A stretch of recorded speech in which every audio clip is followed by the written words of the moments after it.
Hey guys, Bice Bump here, bringing you another Frost TK Mythic Plus video. I think I'm going to make this slightly more different than I used to. Like, a lot of time is like 50% talking about the rotation kind of guide vibe. Let's just, talk a little bit about the state of DK, Frost DK, have a little bit of a, chat about the recent kind of findings kind of vibe, so that we understand what has changed, how I play differently today compared to how I played, 2 weeks ago, that kind of vibe. Of course, we start out, as always, with we've got talents, we've got my gear up there. When it comes to talents and stuff, I haven't really changed anything in a long while. I feel like these talents are the go-to best ones. Sure, I've seen someone that runs without Glacial Advance, like in really high keys. They do no Glacial Advance, picks up that second point in enduring strength, which gives them quite a lot more single target, right? And it does also make sense from AoE point of view, because you get more frequent pillar windows. As you're probably aware, Glacial Advance doesn't count for Ice Cap, so it doesn't actually reduce your pillar CD. It's terrible, but it's what it is. So by not picking up Glacial Advance, you're going to hit Frost Strike more, which is going to effectively give you more pillar windows in that key. However, you're obviously going to lose out on that Glacial Advance damage, which is quite a significant portion. It's like, 6-7% overall. And furthermore, you're not going to get as quick Razorize application, which we also get from Glacial Advance. I haven't tried that out. I did some last season, but I haven't done it recently. So that's kind of like the point to move around. I also think this I'm running defensive build. I like to do that. So sacrifice a couple percent DPS, but pick up Will of Necropolis. Big tankiness. Just means that I can kind of die less. Because I make mistakes, and I'd rather not die when I do those mistakes than just accept that I'm bad and die. Title says 200k. It's 198k actually. You will see why on the final boss. I just absolutely destroy this run for myself by jumping into the totem, but we'll get there. It just indicates that Frost TK is a real pumper in keys. Sure, like, we don't have the utility. If we had the utility, we would be much better. Like, if we got something like some Dispel, some Buff, something along those lines, because I really don't think we're lacking in the damage department. And we also have like a kind of good damage profile. The fact that we deal so much damage in cleave is really good, because other specs like Unholy will deal really good overall damage, but it's due to the fact that they can, pull 20 mobs and just deal insane damage, which doesn't necessarily actually make you complete the key faster.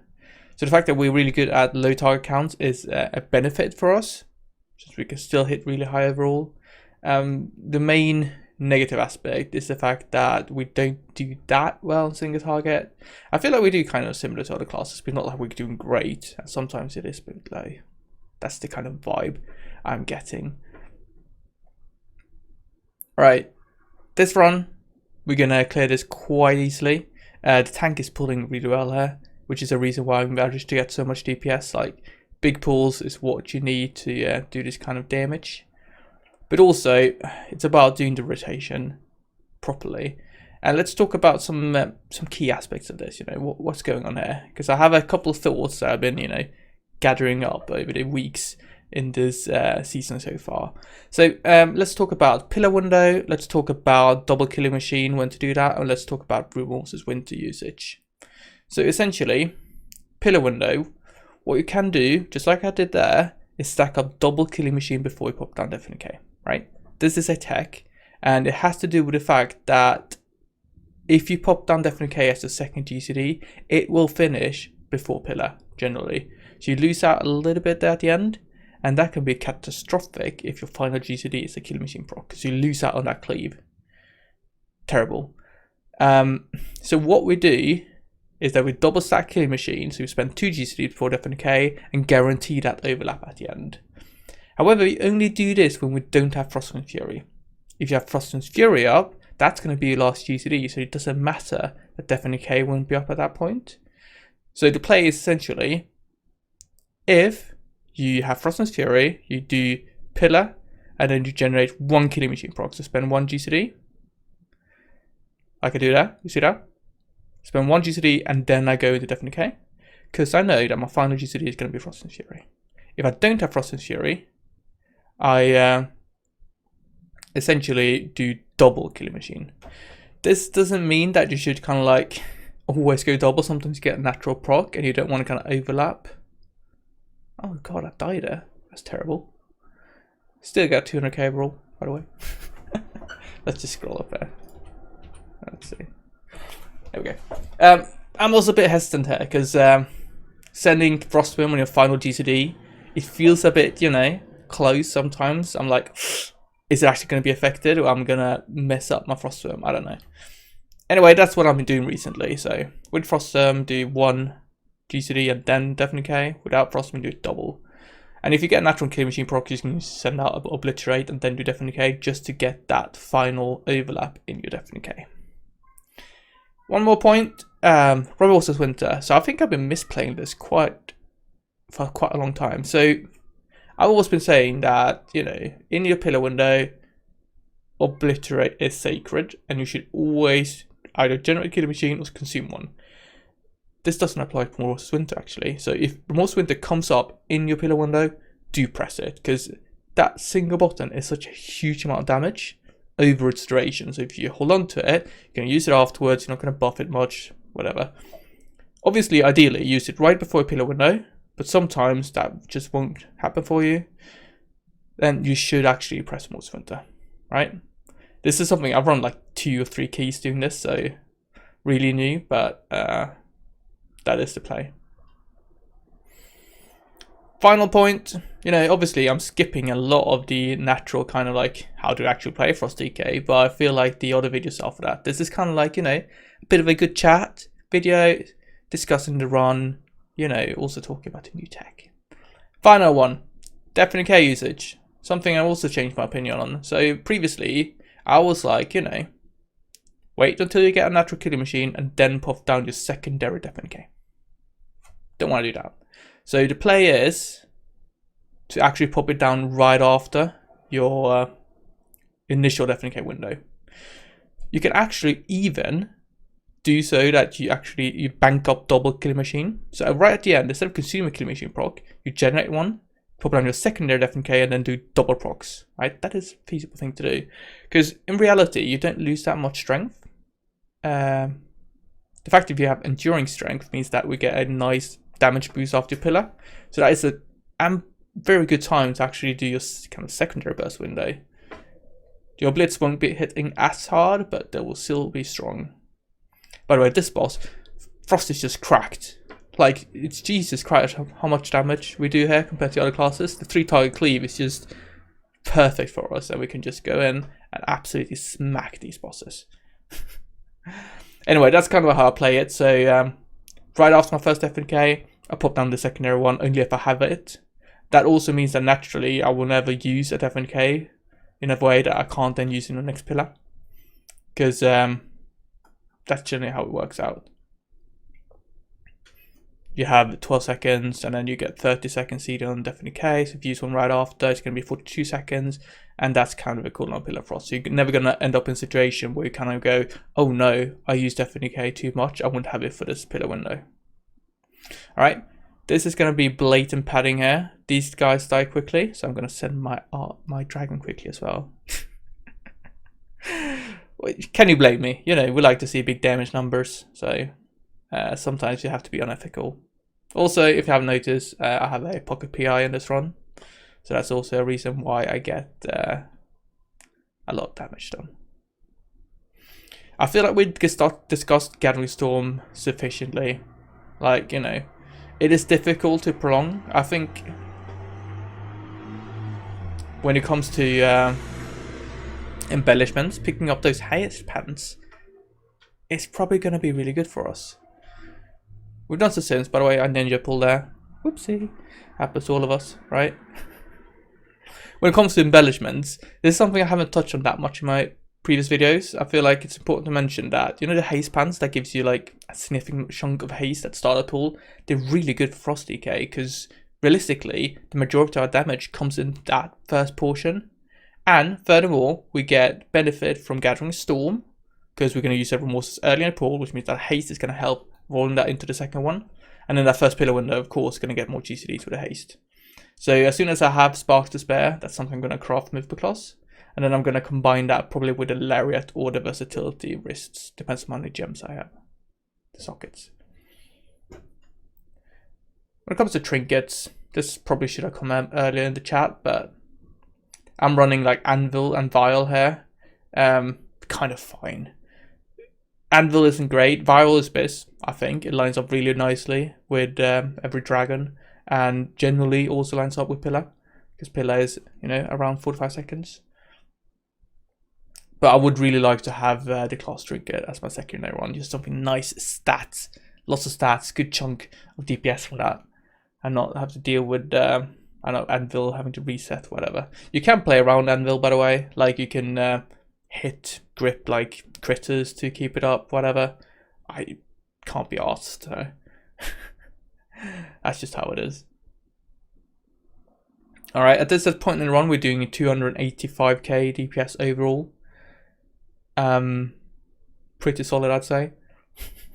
And the fact is that like this part of it is a really good spot to just crank up those damage numbers, because huge pools, lots of targets, so you're going to be sitting at a big DPS. Here we go.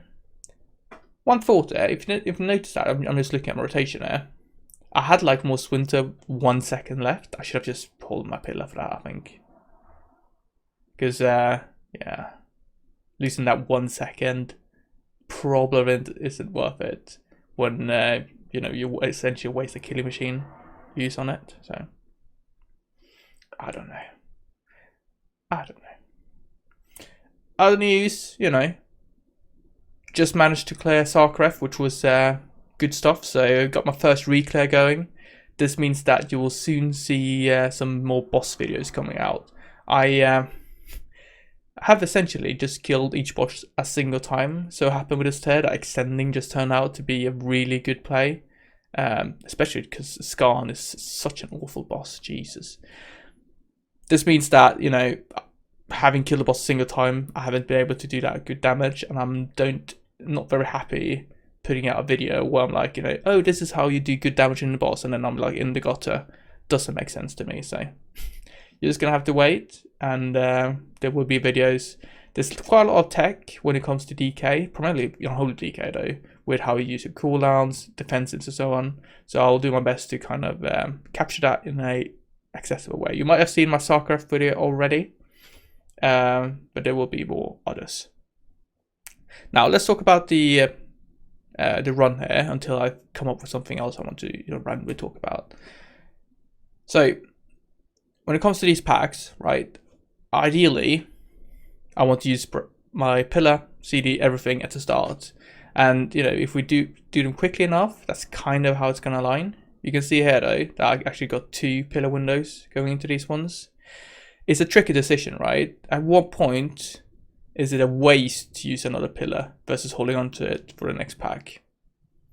I have multiple times found myself kind of going, let's just commit pillar, and I end up wasting half of it, and it's such a terrible play. It's not that terrible, but it's not ideal either.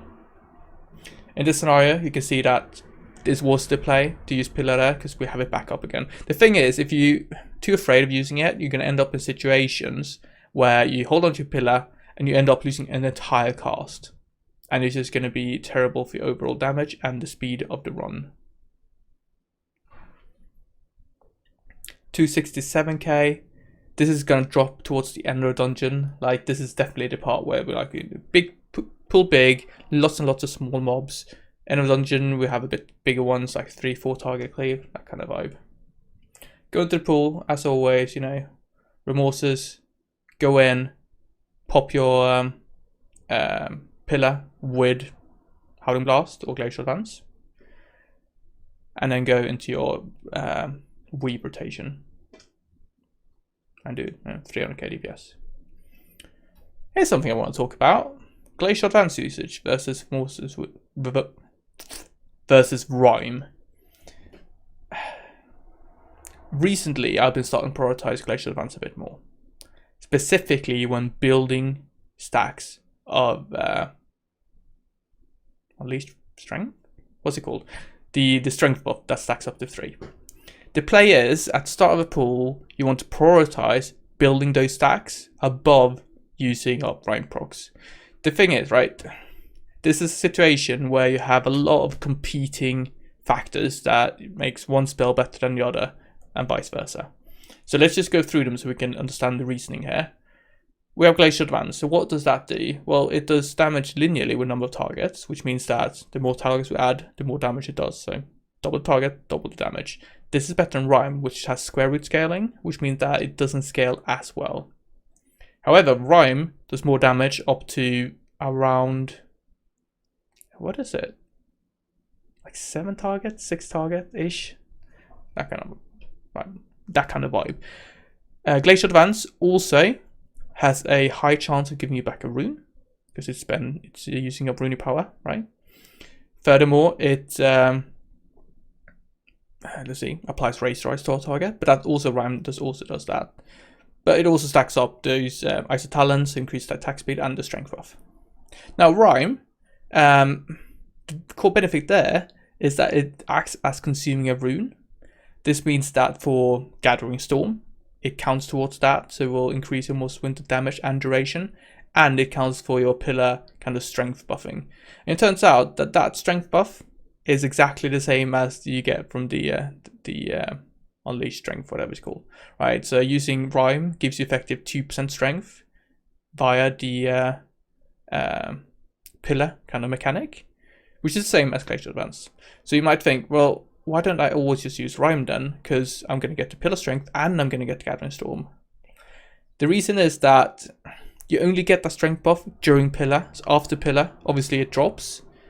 But for Glacial Advance, right, that strength buff is going to last the entire fight. So stacking up early just gives more damage down the line. And that's the core reasoning. So you want to stack it up so you get that 6% and then have that throughout the pool. If you wait with it, you're going to lose damage overall because of that. This means that you might see, I can't remember if I played like that in this pool, but generally what I'll do is I go in a pool and I'll just ignore Rhyme until I get those 3 stacks. You can see the weak auras up there. That's another point as well, like playing around that is quite important. So if you're going from pack to the next, I quite often find myself as I run in sending a Glacial Advance just to refresh that buff. It is a good play to do, and something you should try and kind of find when there is an opportunity. You're never going to draw aggro with Glacial Advance. It deals really low damage, just like a single spell, so it's kind of safe to use. But something to both track and keep in mind to always pay attention to. But yeah, thank you for coming for my TED talk. That's why you should read Glacial Advance up to 3 stacks and then use Rhyme, you know. Alright, we're up to the second boss. I think I might be a bit silly here and kill myself by standing close to the wolves. This boss, right, it spawns 2 wolves, and when they step on traps, what happens is that they start meleeing anything that's close by. So if you're unlucky, or if you're not playing properly and you stand too close to them, and they get trapped, they're going to instantly melee you and kill you. And that's going to happen. That is what's going to happen here. We're going to pull these vultures and the bear into the boss. Another excellent fight for Frost DK, because we're going to do bonkers damage on those 3 targets. I'm holding most of my cooked CDs here, because I know that, you know, this is going to get pulled into the boss, so I'm not going to, you know, waste anything. Alright, go in there, we're going to use Abomination Limb. I should have used Biceps. Bad play. You use Abomination Limb before Remorseless Winter to maximize your value from Gathering Storm. Otherwise, you waste the GCD, which is going to hurt your Gathering Storm uptime. There you go. You can see there, 450k DPS, not too shabby. And it's pretty much all obliterate damage, right? Every second GCD is just like 1 million, 1 million, 1 million. Just insane. Alright, we're gonna, you know, do some nice padding here as always. They need to die, we can see there. Boom. I wasn't that close to these wolves, but the fact that they stand in a trap, they're just gonna instantly murder anyone that's, you know, even a little bit close. We make it back up though, you know. Won't surrender just like that. With the storming, by the way, you can use depth advance and just soak them up. It's a good way to help your team if they're struggling with them. Not much else we can do in this fight as DK. Just kind of like get targeted, kite them in, and then cleave as much as reasonable. Nearly died as well because I didn't want to run away from the boss. Here's a good point, right? Whenever you have ads on a boss like this, always try to aim your pillar kind of like frostwell into the ads, because it's going to give you a little bit of a strength boost, or it's a mastery actually.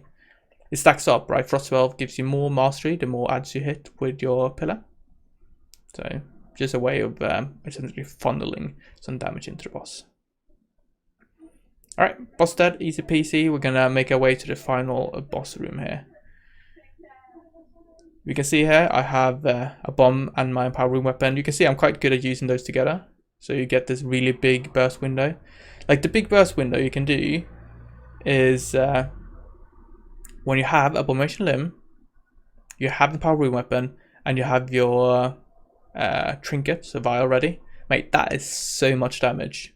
You can see here, I had to use my frostworm a little bit early to get some, proper value from it. We can also see that, empowering weapon and PI is going to make it easy for me to roll my Rolls of Winter, which I do relatively easily. But yeah, that's just so big damage. It feels good when it lines, but it won't do that always. Obviously, we have our our vial being 1.5 minutes. We have our frostworm being 1.5, and then we have empowering weapon being 2 minutes. So it's not like you're gonna save them for each other, but sometimes everything just aligns and you're like, oh, this is such a juicy pull. All right, we got some nice. Other classes kind of they'll drop off there, right? It's 3 target cleave, can't do much. But Frost DK, like 3 target cleave, that's all I need to do like 200k DPS. To be fair, I'm getting carried by the big pull before this, but it just indicates the fact that Frost DK is really good at these low target counts, but it also scales really well in big AoE. Like Remorseless Winter, Frostwind's Fury, Glacial Advance, they all scale linearly with normal targets. So even though our obliterate damage gets capped, we have a lot of other damage that kind of, keeps going, which means that we're not that hindered by that 3 target cap. This is not that much you can do, right? You can pre-anti-magic shell that debuff. Just helps to heal a little bit.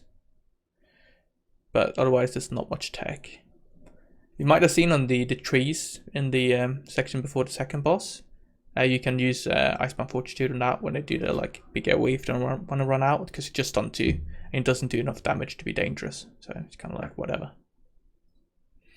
Oh yeah, you can also see there at the right side I now have a kind of what's that? A weak aura. Gives you an indication of my talents, so you can always refresh yourself by looking at those. All right, we've got a Frostman coming, final G3, Pam. Nice one.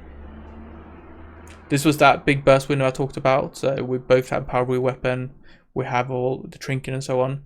And it wasn't that big of a pull, right? But still 500k DPS. Love to see it. You can kind of just feel the power when everything aligns there. And you're like, oh, this is going to be such juicy.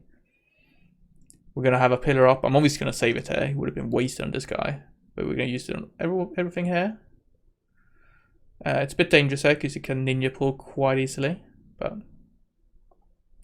here you can see a scenario. Maybe I should have hold the Death K. I'm coming back to double killing machine, because here I'm not using Frostman's Fury, but as soon as you use my pillar, I got double stacks immediately, and then it was Death K. So I probably lost that final cleave. I had to go back and look if I actually did, but that's just the situation I talked about previously, where I think I should have used a obliterate, right? Even though it doesn't cleave, use the obliterate and then Death K to get a better overlap. So obviously bursting weak here. You can use AMS to just dodge that, but we have a nice priest, who's just gonna mass dispel us, so don't need to worry about that. You can see my Vial play here. This is not ideal, so I used Vial like halfway through Pillar Frost, and then I used my Frostworm after my Pillar Frost. You never want to end up in a situation where your Frost and Fury misaligns from your Vial. It's terrible. So sometimes you just have to bite the apple. Did you say that in English? Yeah, you have to bite the sour apple, or whatever you say in English. I don't know. And just use Frostworm after your Pillar. It's still going to do solid damage because you get the strength buff after. And the fact I've used Vial mid through Pillar doesn't matter that much either, because it just means that I'm going to get that big strength boost towards the end of my Pillar when I have the biggest hits. So it's not like it's completely wasted. It's going to be the final pull now before the boss. This is going to be a bomb empowering weapon pull, which is exciting. And then we're going to come to the boss and we're going to see how silly I am when I mess up my run there. You can see I'm at 228k at this point. You would think surely it's going to be a 200k overall. But no. I can mess it up still. And you'll see exactly how. We're just making sure we get enough counter. There we go.